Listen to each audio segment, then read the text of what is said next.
Hello friends, welcome to our YouTube channel teaching exam overload. दोस्तों, आज के session के अंतर्गत हम आपको जो सीटेट 2022-23 का 20 अगस्त को पेपर होने वाला है उसके अंतर्गत जानवर से संबंधित जो जानवर की विशेषताएं होती हैं या ईवीएस के अंतर्गत जो जानवर की विशेषताएं होती हैं उसके बारे में पढ़ेंगे। उसके बारे में हम पढ़ेंगे कि जानवर की विशेषताएँ क्या क्या होती हैं और किस प्रकार के प्रश्न आते हैं, और इसमें देखेंगे कि हर बार पेपर में कैसे प्रश्न आते हैं। तो चलिए फिर सेशन को शुरू करने से पहले हमारी एक रिक्वेस्ट है कि हमारे चैनल को लाइक करें, सब्सक्राइब करें तथा ज़्यादा से ज़्यादा शेयर करें। चलिए फिर शुरू करते हैं। सबसे पहली बात तो इसमें है कि थीम से प्रश्न बनता है। पहला प्रश्न तो थीम से ही बनता है। तो ईवीएस में थीम्स कितनी है? ईवीएस में 6 थीम्स हैं। ईवीएस में थीम्स कितनी है? 6 हैं। पहली है फैमिली एंड फ्रेंड्स, उसके बाद है जल, उसके बाद है यात्रा, उसके बाद है भोजन, उसके बाद आवास है, उसके बाद चीज़ें जो हम बनाते हैं, थिंग्स वी मेक डू। और दूसरा प्रश्न इसमें क्या बनता है कि किस विषय में उप विषय हैं, मतलब किस थीम में सब थीम है। तो वह है फैमिली और फ्रेंड्स में कितनी सब थीम है? 4 सब थीम है। रिलेशनशिप या रिश्ता, वर्क एंड प्ले, जंतु और पौधे। तो ध्यान रखिएगा, इसमें 2 प्रश्न बनते हैं कि हमारे पास थीम कितनी है, तो 6 हैं। दूसरा प्रश्न बनता है कि किस थीम में सब थीम है, तो वह फैमिली एंड फ्रेंड्स में है। और ये भी प्रश्न बनता है कि फैमिली एंड फ्रेंड्स में कितनी सब थीम है, तो 4 हैं। और चारों के नाम भी पूछ सकता है, तो relationship, work and play, animal और प्लांट। चलिए आगे देखते हैं। अब जानवरों की विशेषता देखते हैं। जो हमारा आज का टॉपिक है वो जानवरों की विशेषता देखते हैं। इसमें पहला क्या है? स्लॉथ से प्रश्न बनता है। स्लॉथ जो बहुत आलसी जीव होता है, स्लॉथ के बारे में चलिए आगे देखते हैं। स्लॉथ जो होता है वह एक भालू जैसा दिखने वाला जीव है, परंतु भालू नहीं है। ध्यान रखिएगा, इसका पहलू बिंदु स्लॉथ के बारे में इंपॉर्टेंट क्या है? एक भालू जैसा दिखने वाला जीव होता है, लेकिन ये भालू नहीं होता। यह पेड़ों पर उल्टा लटक कर 17 घंटे सोता है। यह 24 घंटों में 17 से 18 घंटे उल्टा लटक के सोता है। ध्यान रखिएगा, स्लॉथ के बारे में 4-5 कथन दे देंगे और पूछेंगे इनमें से कौन कौन से कथन सत्य हैं या फिर असत्य हैं। तो उसमें ये भी कथन आता है कि यह पेड़ों पर उल्टा लटक के 17 से 18 घंटे सोता है, उल्टा लटक के। और यह जिस पेड़ पर रहता है उसकी पत्तियों खाता है। तो ये क्या खाता है? पत्तियों पे, जिस पेड़ पर रहता है उसकी पत्तियों खाता है और जल्दी उतरता नहीं है पेड़ों से। यह एक शाकाहारी जीव है। ध्यान रखिएगा, ये एक शाकाहारी जीव है। यह सप्ताह में 1 दिन शौचालय जाता है। देख लीजिए, इसके आलसपन आप देख सकते हैं। ये सप्ताह में 1 दिन शौचालय के लिए नीचे उतरता है। ध्यान रखिएगा। यह अपने पूरे 40 वर्ष के जीवन काल में केवल 8 पेड़ों पर ही निवास करता है, अर्थात एक पेड़ पर 5 वर्ष रहता है। ध्यान रखिएगा, ये बहुत इंपॉर्टेंट है। स्लॉथ के बारे में पहली बात तो सारे लगभग हर शिफ्ट में प्रश्न बनेगा। तो स्लॉथ के बारे में फिर से देख लीजिए। यह एक भालू जैसा जीव है, लेकिन भालू नहीं है। यह पेड़ों पर उल्टा लटक कर 17 से 18 घंटे सोता है एक दिन में। यह जिस पेड़ पर रहता है उसी पत्तियों खाता है तथा शाकाहारी होता है। सप्ताह में 1 दिन शौच के लिए उतरता है। यह अपने 40 वर्ष के जीवन काल में, तो इसका क्या मतलब होगा कि स्लॉथ का जो जीवन काल होता है 40 वर्ष का होता है तथा इस जीवन काल में वह सिर्फ 8 पेड़ों पर ही रहता है, मतलब 5 वर्ष एक पेड़ पर रहता है। स्लॉथ विश्व में मध्य अमेरिका और दक्षिणी अमेरिका में पाया जाता है। तो स्लॉथ जो है वह मध्य अमेरिका और दक्षिणी अमेरिका में पाया जाता है। अगला जीव क्या है? अगला जीव की विशेषताओं के बारे में हम जो पढ़ेंगे वह है हाथी या एलिफेंट। इसके बारे में प्रथम बिंदु क्या है कि यह राष्ट्रीय विरासत पशु है। तो भारत का ये राष्ट्रीय विरासत पशु है। ये इंपॉर्टेंट फैक्ट है, ये प्रश्न बनता है। भारत में सर्वाधिक हाथी जो है वह कर्नाटक राज्य में पाए जाते हैं। ध्यान रखिएगा, भारत में सर्वाधिक हाथी कर्नाटक राज्य में पाए जाते हैं। हथनी और बच्चे समूह में रहते हैं। ध्यान रखिएगा, पूछता है कि समूह में हाथी जो एलिफेंट होते हैं उनके समूह में कौन कौन होता है, तो हथनी होते हैं और बच्चे समूह में रहते हैं। समूह का नेतृत्व जो करता है वह सबसे वृद्ध हथनी करती है। प्रश्न ये भी बनता है कि समूह का नेतृत्व, हथनी के समूह का नेतृत्व कौन करती है, तो सबसे वृद्ध हथनी जो होती है उस समूह की वही नेतृत्व करती है। तथा एक समूह में लगभग 10 से 12 लोग होते हैं।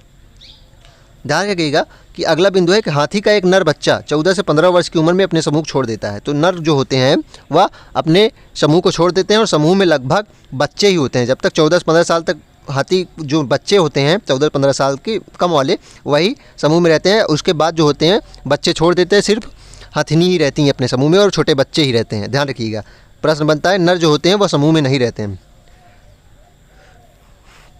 अगला बिंदु है कि हाथी के कान बहुत बड़े होते हैं। हाथी के कान जो है वो बहुत बड़े होते हैं। वह कान के द्वारा सुनने के साथ ही हवा करने का भी कार्य करता है।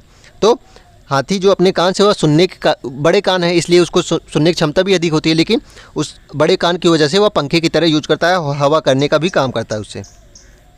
हाथी जो होता है वह काले रंग का होता है। हाथी जो है काले रंग का होता है, इसलिए उसे गर्मी अधिक लगती है। ध्यान रखिएगा, इसलिए वो मिट्टियों में लिपटा रहता है। मिट्टियों से क्यों खेलता है? प्रश्न यही बनता है। चूँकि वह काले रंग का होता है उसे गर्मी लगती है, इसलिए वह मिट्टियों आदि से लिपटा रहता है और अपने सूंड से हमेशा अपने आप को, अपने शरीर को भिगाए रहता है। हाथी गंदे पानी या कीचड़ में खेलना पसंद करते हैं। मैंने आपको बताया कि क्यों खेलना पसंद करते हैं, क्योंकि गर्मी लगती है उन्हें। हाथी का गर्भधारण काल 22 माह होता है। ध्यान रखिएगा, ये प्रश्न बनता है। हाथी का गर्भधारण काल जो होता है वह 22 माह होता है। विश्व में सर्वाधिक हाथी अफ्रीका महाद्वीप में पाए जाते हैं। ध्यान रखिएगा, विश्व में जो सर्वाधिक हाथी होते हैं वह अफ्रीका महाद्वीप में पाए जाते हैं। ये प्रश्न बनता है, हाथी एक दिन में लगभग 100 किलोग्राम पत्तियां या झाड़ियाँ खा सकता है। तो हाथी एक दिन में लगभग 100 किलोग्राम या 1 कुंटल पत्तियां खा सकता है। तथा हाथी के बच्चे का वजन भी पूछता है, देख लेते हैं आगे है कि नहीं। बिल्कुल आगे है। हाथी के बच्चे का वजन जो होता है वो 3 माह के 200 किलोग्राम होता है, अर्थात 2 कुंटल होता है। तो मतलब 3 माह के बच्चे जो हाथी के होते हैं उनका वजन कितना होता है, 200 किलोग्राम या फिर 2 कुंटल। हाथी की औसत उम्र 70 वर्ष होती है। ध्यान रखिएगा, हाथी की औसत उम्र 70 वर्ष होती है। हाथी सबसे कम सोने वाला जानवर है। ध्यान रखिएगा, हाथी जो है वह सबसे कम सोने वाला जानवर है, लगभग 2 से 4 घंटे एक दिन में सोता है। एक बात और इम्पॉर्टेंट है, इसमें जितने भी आप देखेंगे किसी एक जीव के बारे में लगभग 10 या 11 ही फैक्ट हैं और हर फैक्ट से प्रश्न बनता है। बहुत शॉर्ट वीडियो है, मतलब बहुत ज़्यादा शॉर्ट पॉइंट जो जिससे प्रश्न बनते हैं हर बार उसी से देखा गया है। तो इसमें सारे फैक्ट आप, इसमें कोई मोस्ट इंपॉर्टेंट कोई लीस्ट इंपॉर्टेंट नहीं, इसमें सारी बिंदुआं इंपॉर्टेंट है, इसको ध्यान रखिएगा। अगला जीव हम जो देखेंगे वो बाघ है। इसकी संवरण शक्ति आज के बारे में प्रश्न बनता है, चलिए देखते हैं। बाघ के शरीर पर पीली और काली जो धारियाँ पाई जाती हैं, प्रश्न ये बनता है कि वह क्या होती हैं, तो वह बालों का पैटर्न होती हैं। ध्यान रखिएगा, वह बालों के पैटर्न होती हैं। प्रश्न ये बनता है कि बाघ के शरीर पे जो पीली और काली धारियाँ पाई जाती हैं वह बालों के पैटर्न होती हैं। यह भारत का राष्ट्रीय पशु है। ध्यान रखिएगा, यह भारत का राष्ट्रीय पशु है। इसका जो साइंटिफिक नेम है वह पैंथेरा टिग्रिस है, इसको भी ध्यान रखिएगा। भारत में सर्वाधिक बाघ जो है वह मध्य प्रदेश राज्य में पाए जाते हैं। ध्यान रखिएगा, टाइगर स्टेट किसे कहा जाता है, मध्य प्रदेश को कहा जाता है। बाघिन और बच्चे समूह में रहते हैं।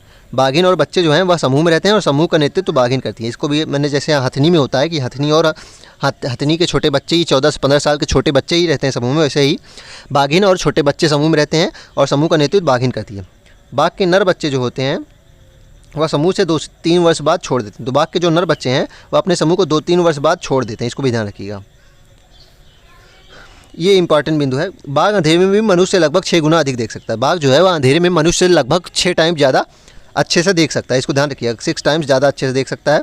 बाघ जंगल में हवा के कारण सरसराहट या किसी जीव के आने के सरसराहट के अंदर को दूर से ही भांप सकता है। तो बाघ की जो मूँछें होती हैं तो उससे क्या उनका क्या काम रहता है कि वह हवा के तरीके से पता लगा सकता है कि यह हवा बह रही है, मतलब कंपन से ही पता लगा लेता है कि यह नेचुरल प्राकृतिक रूप से हवा बह रही है या फिर ये किसी जीव के आने की सरसराहट है, उसी हिसाब से अपनी प्रतिक्रिया देता है।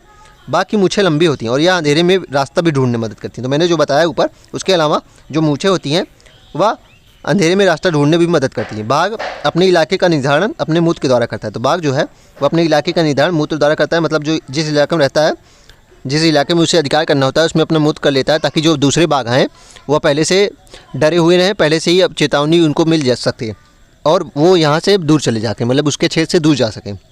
जैसे कि कोई दूसरा बाघ दूसरे बाघ के समूह में प्रवेश करता है तो उसे दूसरे मूत्र की गंध से पता चल जाता है, जो मैंने आपको बताया।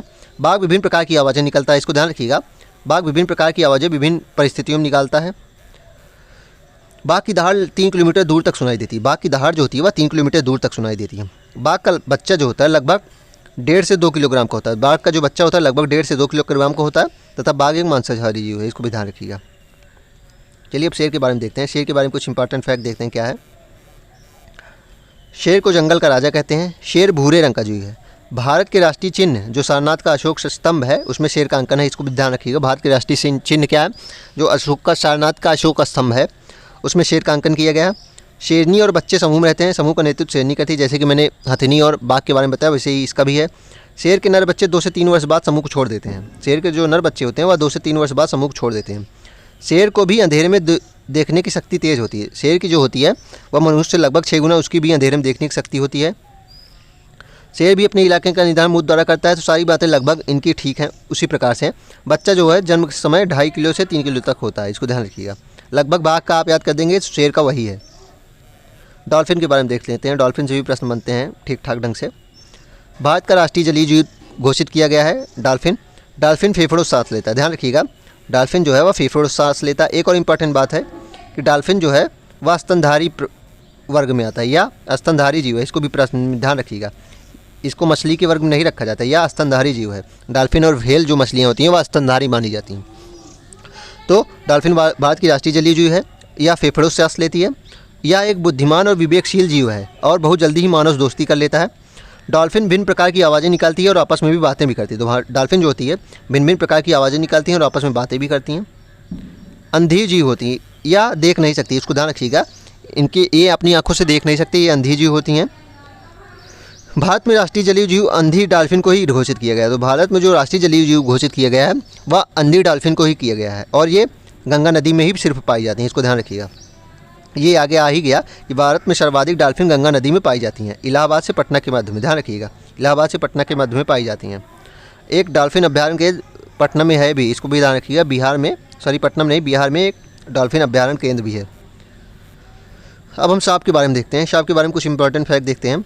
भारत में केवल 4 तरह के जहरीले सांप पाए जाते हैं। तो जहरीले सांप भारत में केवल 4 तरह से पाए जाते हैं। उनमें से है नाग, कोबरा जिसे कहते हैं, दुबोइया जिसे कहते हैं, रसेल वाइपर, दुबोइया किसे कहते हैं, रसेल वाइपर को ध्यान रखिएगा। इनकी यहाँ थोड़ा सा हिलता रहता है, ये स्प्रिंग टाइप का। करैत जिसे कहते हैं, कॉमन करैत, ये ज़्यादा पाए जाते हैं। और अफाई जिसे साइस्केल्ड वाइपर कहते हैं। तो भारत में 4 तरह के जहरीले सांप पाए जाते हैं। कौन कौन से? कोबरा पाया जाता है, अफाई पाया जाता है, दुबोइया पाया जाता है और कॉमन करैट पाया जाता है।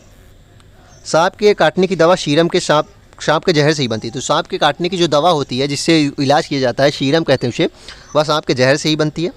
सांप के 2 खोखले दांत होते हैं जिसके द्वारा वह जहर को इंजेक्ट करता है, इसको ध्यान रखिएगा। सांप के बाहरी कान नहीं होते हैं, वह ज़मीन पर हुए कंपन से सुनता है। तो सांप के जो है वह कान तो होते हैं, अविकसित होते हैं, लेकिन वह कान जो होते हैं वह आंतरिक होते हैं, बाहरी कान सांप के नहीं होते हैं, और वह ज़मीन पर हुए कंपन को से ही सुनता है। सांप के दांत नुकीले होते हैं परंतु वह भोजन को चबाता नहीं निकलता है, ध्यान रखिएगा। सांप के दांत नुकीले होते हैं लेकिन वह भोजन को चबाने के लिए नहीं, वह डसने के लिए होते हैं। तो वह भोजन को चबाता नहीं, निगल जाता है। सांपों को नचाने वाले को कालबेलिया कहते हैं। तो कालबेलिया समूह हुआ है जो सांपों को नचाते हैं, ध्यान रखिएगा। सांपों को नचाने वाले, जिन सांपों से अपनी आजीविका चलाने वाले जो जनजाति है वह कौन सी है? कालबेलिया है। कालबेलिया लोग सांप के डंक के निशान से जान जाते हैं किस सांप ने काटा है। कालबेलिया लोग इतने सांपों से संबंधित, इतने मतलब जुड़े हुए हैं कि वह सांप के डंक के निशान से ही बता देंगे कि यह किस प्रकार के सांप ने आपको काटा है। कालबेलिया लोग बेटी की शादी में सांप तोहफे के रूप में देते हैं। तो कालबेलिया लोग जो होते हैं वह बेटी की शादी में तोहफे में सांप देते हैं। नाग एकमात्र ऐसा सांप है जो अपने बच्चों को पालने के लिए घोंसला बनाता है, ध्यान रखिएगा। नाग जो कोबरा होता है वही एकमात्र ऐसा सांप है जो अपने बच्चों को पालने के लिए घोंसला बनाता है, ध्यान रखिएगा। और ये दूसरे नागों को भी खा सकता है, ये बहुत अग्रेसिव होता है, दूसरे नागों को भी खाता है। पृथ्वी पर सबसे लंबा जीव अजगर होता है, ध्यान रखिएगा। पृथ्वी पर सबसे लंबा जीव क्या होता है? अजगर होता है। किंग कोबरा जो होता है एक ऐसा सांप है जो अपने बच्चों के भोजन के रूप में खाता है। मैंने आपको बताया कि किंग कोबरा ऐसा सांप है जो अपने बच्चों को ही भोजन के रूप में खा जाता है। चलिए आगे देखते हैं। आगे अब देखते हैं केचुआ। केचुआ देखते हैं, केचुआ के बारे में कुछ देखते हैं। केचुआ से संबंधित अध्ययन को क्या कहते हैं? वर्मी कल्चर कहते हैं, ध्यान रखिएगा। केचुआ संबंधित अध्ययन को वर्मी कल्चर कहते हैं। केचुआ को किसानों का मित्र कहा जाता है। केचुआ को किसानों को मित्र कहा जाता है क्योंकि ये मिट्टी को हल्का कर देता है, मतलब मिट्टी को गलाकर मिट्टी को पतला कर देता है। केचुआ मिट्टी को खाता है और मिट्टी को भुरभुरा बना देता है। मैंने जो बताया आपको कि केचुआ मिट्टी को खाता है और मिट्टी को भुरभुरा बना देता है, और मिट्टी में इस प्रकार ऑक्सीजन प्रवाह हो जाता है, ज़्यादा हो जाता है, बढ़ जाता है ऑक्सीजन प्रवाह, जिस कारण मिट्टी उपजाऊ हो जाती है, ध्यान रखिएगा।